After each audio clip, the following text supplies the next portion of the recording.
Assalamualaikum warahmatullahi wabarakatuh. Halo everyone, perkenalkan nama saya Septiana Melansari dengan NIM 3320 dari Universitas Nahdlatul Ulama Jepara. Di sini saya akan menjelaskan tentang material handling atau penanganan bahan baku dan tujuannya, prinsip-prinsipnya dan lain-lainnya. Untuk lebih lanjut kita akan jelaskan di sebelahnya. Apa itu penanganan bahan atau material handling? Material handling adalah proses yang mencakup operasi dasar dalam perlindungan penyimpanan dari pengendalian. Apakah proses penanganan bahan itu sangat penting? Ya, sangat penting karena semua bahan baku dan produk harus ditangani dengan baik sehingga dapat mencapai tujuan dan menjaga produksi dan kualitas bahan-bahan yang ditangani sebagai suatu proses penanganan. Oke, di sini ada beberapa tujuan-tujuan dari penanganan bahan baku. Untuk yang pertama, untuk meminimalkan biaya-biaya penanganan bahan baku. Yang kedua, untuk meminimalkan gangguan dan penundaan dengan menyediakan bahan yang diperlukan pada waktu yang tepat dan jumlah yang tepat. Untuk yang ketiga, untuk meningkatkan kapasitas produksi dan fasilitas produksi dengan memanfaatkan kapasitas yang efektif.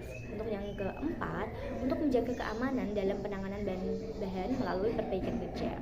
Yang untuk kelima, untuk pencegahan kerusakan pada material atau bahan yang ditangani.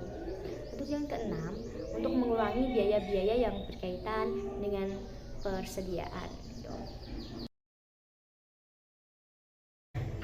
Oke, di sini ada beberapa prinsip dari penanganan bahan baku. Untuk yang pertama ada prinsip perencanaan, untuk yang kedua ada prinsip sistem, untuk yang ketiga ada prinsip pemanfaatan ruang, untuk yang keempat adalah prinsip muatan material, untuk yang kelima ada prinsip gravitasi, untuk yang keenam ada prinsip aliran material, untuk yang ketujuh ada prinsip penyederhanaan, untuk yang delapan ada prinsip keselamatan, dan untuk yang ke 9 ada prinsip mekanisme, untuk yang ke-10 ada prinsip standarisasi, untuk yang ke-11 ada prinsip fleksibilitas, untuk yang ke-12 ada prinsip pemilihan peralatan, untuk yang ke-13 adalah prinsip bobot berat, untuk yang ke-14 ada prinsip gerak, untuk yang ke-15 ada prinsip waktu menganggur, untuk yang ke-16 ada prinsip perawatan, untuk yang ke-17 ada prinsip keabadian, untuk yang ke-18 adalah prinsip kapasitas, untuk yang ke-19 adalah prinsip kontrol, dan untuk yang terakhir 20 adalah prinsip kinerja.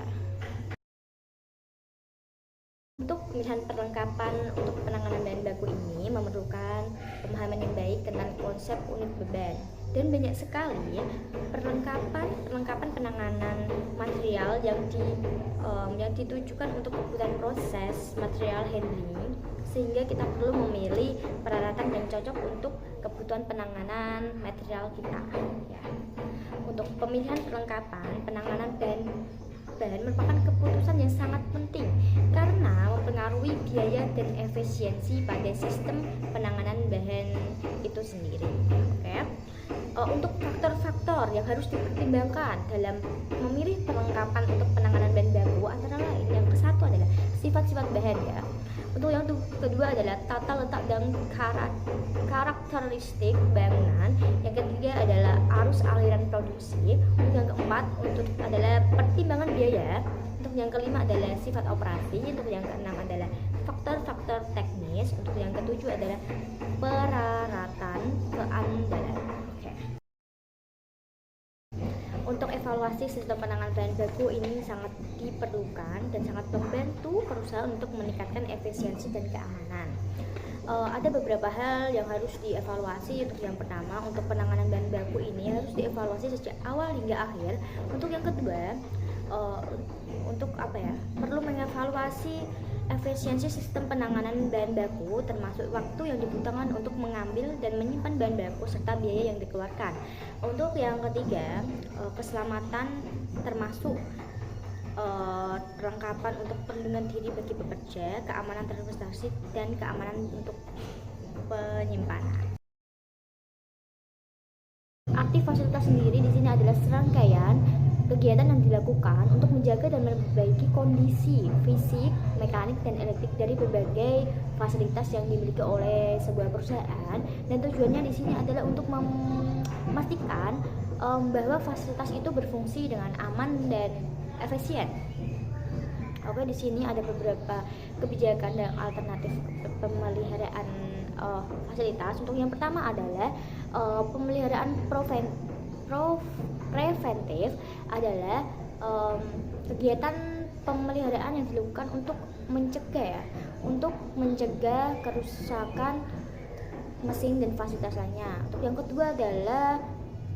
kedua adalah pemeliharaan korektif adalah kegiatan pemeliharaan yang dilakukan untuk memperbaiki kerusakan mesin dan fasilitas lainnya. Oke guys. Untuk yang ketiga adalah pemeliharaan prediktif adalah kegiatan pemeliharaan yang dilakukan untuk menggunakan teknologi dan data untuk memprediksi kerusakan mesin dan fasilitas lainnya. Untuk yang keempat adalah outsourcing, itu alternatif pemeliharaan yang dilakukan dengan mengontrak pihak ketiga untuk melakukan pemeliharaan fasilitas. Untuk yang kelima adalah in-house. In-house itu adalah pemeliharaan yang dilakukan untuk menggunakan sumber daya internal perusahaan untuk melakukan pemeliharaan fasilitas. Kasus yang kita bahas ini adalah sebuah pabrik minuman yang mengalami masalah pada mesinnya saat pengelolaan. Hal ini itu menyebabkan produksi terhambat dan biaya perawatannya menjadi semakin tinggi. Dan analisis masalah yang terjadi di pabrik minuman ini menunjukkan perusahaan tidak melakukan pemeliharaan dengan baik pada mesin dan tidak melakukan pemeliharaan secara rutin. Dan untuk solusi, perusahaan tersebut harus melakukan pemeliharaan secara rutin pada mesin pengelolaan untuk mencegah kerusakan dengan melakukan pemeliharaan fasilitas yang baik.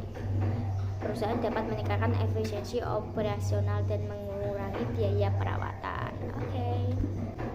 Oke guys, itu sekian penjelasan dari aku. Mohon maaf ya bila ada salah kata ataupun itu karena aku juga banyak kekurangan dan masih belajar untuk masalah ini dan materi manajemen operasional ini. Jadi mohon maaf sebesar-besarnya. Wassalamualaikum warahmatullahi wabarakatuh.